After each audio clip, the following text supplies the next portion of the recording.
सुमध्याह्न बच्चों, आप सभी का हिंदी कक्षा में स्वागत है। पिछली कक्षा में मैं आप सभी को कविता पढ़ा रही थी जिसका शीर्षक है वह देश कौन सा है और जिसके कवि है राम नरेश त्रिपाठी जी। पिछली कक्षा में मैं आप सभी को 3 स्टैंजा कविता पढ़ाई थी। कविता पढ़कर व्याख्या स्पष्ट की थी। कविता में यह बताया गया है कि देश प्रेम, प्रकृति प्रेम तथा पारिवारिक प्रेम और शिक्षा का महत्व को भली भांति दर्शाया गया है। इस कविता में कवि जो है देश के अतीत का गौरवगान करते हैं और यह कविता प्रश्नोत्तर शैली में लिखी हुई है। आज की कक्षा में मैं आप सभी को 4th, 5th और 6th स्टैंजा की व्याख्या स्पष्ट करके समझाऊंगी। लेकिन बच्चों, उसके पहले आप सभी को अपने पास पेंसिल रख लेना होगा ताकि काव्यावृत्ति करते समय जो कठिन शब्द आए उसका मैं अर्थ बताऊंगी और आप अंडरलाइन करके तुरंत कविता में पेंसिल के माध्यम से लिख लीजिएगा कठिन शब्दों के अर्थ। तो मैं पढ़ना आरंभ करती हूँ बच्चों, ध्यान से सुनिए। जिसके अनंत धन से धरती भरी पड़ी है, संसार का शिरोमणि वह देश कौन सा है।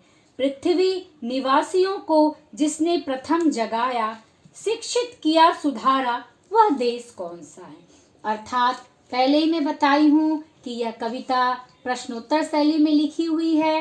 कवि प्रश्न करते हुए इस कविता को स्पष्ट करके बखूबी बताए हैं कि वह देश अत्यंत धन्य वाला देश होगा जिस देश के अनंत धन से धरती पड़ी हुई है।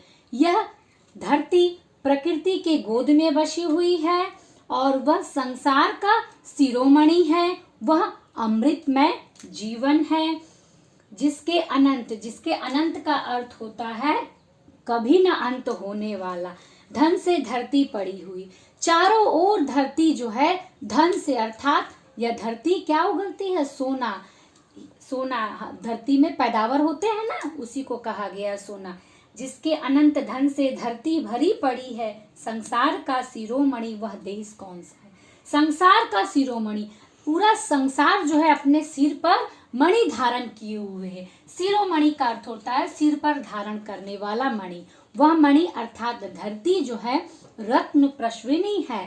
ठीक है, हमें फल फूल कंद मूल अनाज फसल यह पैदावार करके धन्य धान कर देती है और पूरा संसार जो है इसी रत्न को शिरोमणि कहा गया है, सिर पर धारण किए हुए है। वह महान देश कौन सा है। पृथ्वी निवासियों को जिसने प्रथम जगाया, जहाँ की सूर्य की प्रथम किरणें धरती पर पड़ती है और सूर्य की किरण पड़ते ही सुबह होते ही पृथ्वी वासियों को अत्यंत मधुरमय गीत सुनाकर जगाती है। शिक्षित किया सुधारा, वह देश कौन सा है। वह देश कौन सा है जहाँ के लोगों को शिक्षित किया गया, जहाँ के लोगों को न्याय की बातें मालूम है, जहाँ के लोग आदर्शों के पथ पर चलते हैं, वह देश कौन सा है। अब पहला दूसरा तीसरा चौथा पंक्ति स्टैंजा में समझा दी। 5वां स्टैंजा पर मैं आती हूँ बच्चों, ध्यान दीजिएगा। 5वें स्टैंजा में कहा गया है कि यह विभिन्न आदर्शों और प्रतिष्ठा से भरा हुआ देश है। छोड़ा स्वराज्य तृणवत आदेश से पिता के, वह राम था जहाँ पर, वह देश कौन सा है। निस्वार्थ शुद्ध प्रेमी भाई भले जहाँ थे, लक्ष्मण भरत सरीखे, वह देश कौन सा है।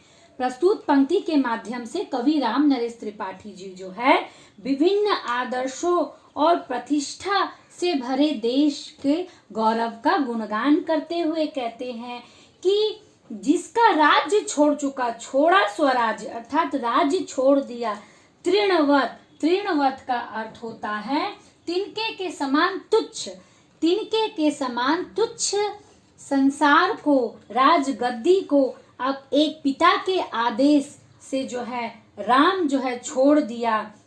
वह पुरुषोत्तम राम जो अपने पिता के केवल आदेश मात्र से जो है तुच्छ समझने वाला, संसार को तिनके के समान तुच्छ समझने वाला, वह स्वराज्य को त्याग देता है वह देश कौन सा है। और जहाँ की निस्वार्थ शुद्ध प्रेमी भाई भले जहाँ थे, जहाँ की जो है आपको निस्वार्थ अर्थात बिना स्वार्थ के भाई भाई में प्रेम देखने को मिलता है, वैसे भले भाई भला और कौन से जग में देखने को मिलेगा। जहाँ लक्ष्मण भरत के समान, सरीखे का अर्थ होता है समान, लक्ष्मण और भरत के प्रेम का जो है पूरे विश्व में जो है पूरे भारतवर्ष में मिसाल के तौर पर माना जाता है बच्चों, कि वैसा भ्रातृत्व प्रेम हमें इसी देश में देखने को मिलेगा जहाँ के भाई भाई के लिए त्याग करते हैं। बेटा अपने पिता के आदेश मात्र से जो है पूरे राजगद्दी को त्याग करके वन को चले जाते हैं। ऐसा महान देश कौन सा है बच्चों? आपसे कवि बार बार यह प्रश्न पूछते हैं कि वह देश कौन सा है जिस देश में ये विभिन्न प्रकार की कलाकृतियाँ घटित हो रही, विभिन्न प्रकार के लोग जो है न्याय की बातें करते हैं और ऐसे महान व्यक्ति जो अपना सर्वस्व त्याग देते हैं, वह देश, वैसा गर्वान्वित देश भला और कौन सा हो सकता है। अंतिम स्टैंजा में पढ़ रही हो बच्चों, ध्यान से सुनिए। निष्पक्ष न्यायकारी जन जो पढ़े लिखे हैं वे सब बता सकेंगे वह देश कौन सा है। अर्थात 40 कोटि भाई सेवक सपूत जिसके, भारत सिवाय दूजा वह देश कौन सा है। इस पंक्ति में कवि देश की प्रकृति, देश की भौतिकवाद आदर्श और देश और आपसी प्रेम और गरिमा के बारे में बताया गया है। और कवि कहते हैं कि जिस देश में सभी लोग निष्पक्ष भाव से जीते हैं, न्याय की बातें न्याय की मिसाल दी जाती है, और जिस देश के हर जन अर्थात लोग पढ़े लिखे हो, वह देश कौन सा है। ऐसा देश की तो बात ही बहुत निराला है, वे सब बता सकेंगे वह देश कौन सा है। ऐसे देश में रहने वाले आदर्शों से और अपने चरितार्थ का निर्माण करने वाले हर पढ़े लिखे लोग यह बता सकेंगे कि उनका कौन सा देश, वह उनके लिए कौन सा देश महान है, और वे सब बता सकेंगे, अपने देश का गुणगान कर सकेंगे।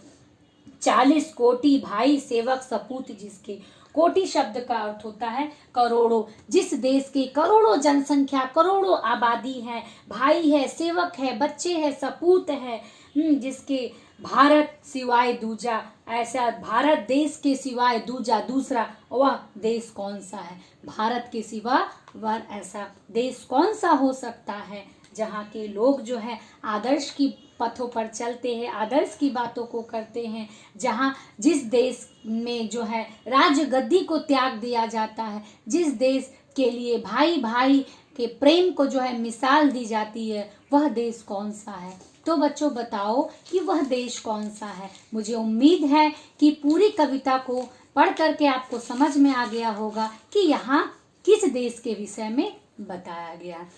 हाँ बच्चों, यहाँ पर भारत देश के बारे में बताया गया है कि जो भारत देश अतीत का गौरवगान करते हैं, और इस कविता में कवि इस देश की गरिमा और वैभव का प्रभावशाली ढंग से वर्णन करते हुए कविता को अत्यंत ही सुंदर ताल लय के रूप में कवि ने लिखा, और इसका व्याख्या स्पष्ट मैं आपको भली पूर्वक समझा दी। तो बच्चों, इस पाठ से हमें क्या सीख मिलती है कि हम भी अपने देश के नव निर्माण के लिए कुछ अच्छा कार्य करें, जिससे हमारा भी नाम रोशन हो और हम अपने माता पिता का भी नाम रोशन कर सके, और हमारे भारत के गौरव का गुणगान भी हम कर सके। धन्यवाद।